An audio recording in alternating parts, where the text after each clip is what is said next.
تنولی صاحب سب سننا چاہیں گے، ایک تو یہ کہ مطلقاً علامہ محمد اقبال علیہ رحمہ کا جو تصور عشق ہے ذرا اس پہ پہلے بات کیجیے، اور پھر سر حادثہ کربلا کی جو روشنی میں جو پورا کربلا کو جس طرح سے اقبال نے دیکھا ہے اور بیان کیا اس پہ ذرا گفتگو کیجیے آخر۔ جی بالکل جنید صاحب، جس طرف آپ نے اشارہ فرمایا، جو عشق ہے اور کربلا ہے یہ جڑے ہوئے ہیں، یعنی عشق کی عملی تعبیر کربلا کے بغیر سمجھ نہیں آتی۔ بالکل ٹھیک ہے۔ اور کربلا عشق کے بغیر ممکن نہیں ہو سکتا۔ بالکل ٹھیک ہے، درست۔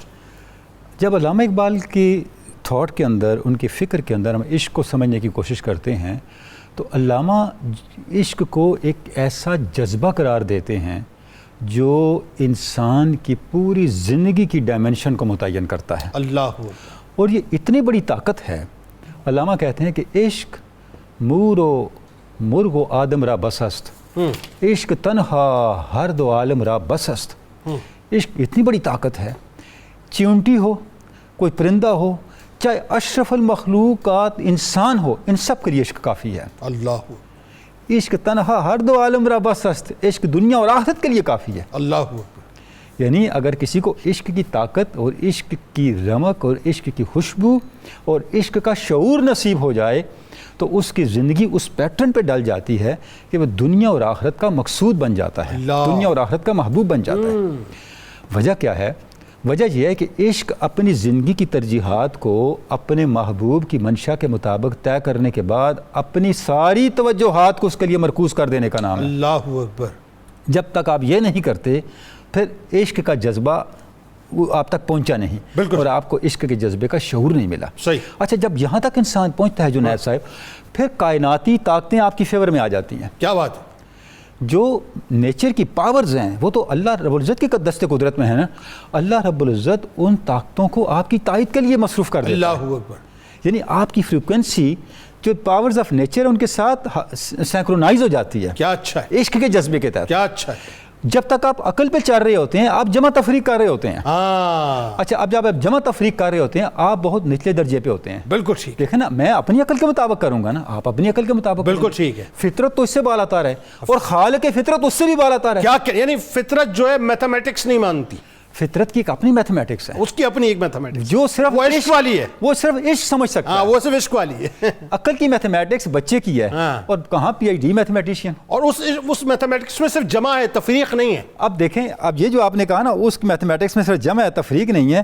علامہ کہتے ہیں آں کند تعمیر تاں ویراں کند، ای کند ویراں کے آباداں کند۔ عقل تعمیر جو کرتی ہے اس نے ویران ہو جانا ہے، یہ جمع تفریق نہیں چلنی۔ ہاں بالکل صحیح۔ عشق اگر ویران بھی کرے تو آباد ہو جائے بھائی کیا اچھا ہے، کیا اچھا ہے۔ عشق کی ویرانی اس لیے عشق اگر ویران بھی کرے تو آباد ہوگا، آباد ہوگا۔ عشق ویران اس کو کرے گا جو یزیدیت ہوگی، اس سے جو آبادی نکلے گی وہ حسینیت ہوگی۔ بھائی کیا اچھا ہے، کیا اچھا ہے۔ یہ فرق ہے عقل اور عشق کا، واہ، کہ عشق کا معیار جو ہے وہ کائناتی ہے۔ حسین کے سامنے تخت اقتدار نہیں ہے، حسین کے سامنے مقدر انسانیت ہے۔ کیا اچھا ہے، منشور حیات ہے، منشور انسانیت ہے، وہ انسانیت کے لیے معیار سیٹ کر رہے ہیں، یہ عشق ہے۔ واہ۔ عقل تو کچھ اور کہتی تھی۔ عقل کیا کہتی ہے؟ عقل کا معاملہ کچھ اور ہے جناب۔ عقل یہ کہتی ہے عقل گوید شاد شو آباد شو، عشق گوید بندہ شو آزاد شو۔ اللہ۔ عقل کہتی ہے آرام، تخت، اقتدار، وزارتیں، عیاش، بندہ شو، اللہ کا بندہ بن، آزاد شو، یزیدوں کے سامنے آزاد ہو جا۔ بالکل ٹھیک، یہ عشق ہے۔ بالکل۔ حسین نے یہ معیار سیٹ کر کے دیا، حسین نے یہ معیار قائم کیا۔ تو اب علامہ جو ہیں سب سے پہلے عشق کی بات کرتے ہیں، اور اس کے بعد اسی کے اندر عقل اور عشق کا جو ہے وہ موازنہ کر کے بتاتے ہیں۔ ہر کے پیماں با ہول موجود بست، گردنش از بند ہر موجود رست۔ جس نے اللہ کے ساتھ اپنی غلامی کا تعلق قائم کر لیا پھر وہ ہر غلامی سے آزاد ہو گیا، پھر وہ کسی کا غلام نہیں رہ سکتا۔